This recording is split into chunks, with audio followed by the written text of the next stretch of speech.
How to manage your Amazon account. Hey guys, welcome back to the channel. If you want to arrange different changes to your Amazon's account in the application, first of all tap open the app. Once you do so, make sure you log in using your credentials. Then after tap on the profile like icon to open your accounts. From here click on your account section. Tapping on it should take you to another page whereby you have a single page access to different options.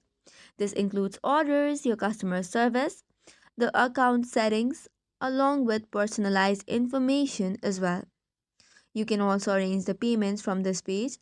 In order to make any changes, you just have to tap open it.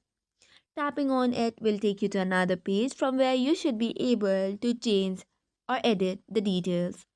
Once you do so, tap on save and you can move on to next option or the account settings. So this is how you can manage your Amazon account. That is all for today's video. For more such contents, do not forget to hit the like and subscribe button.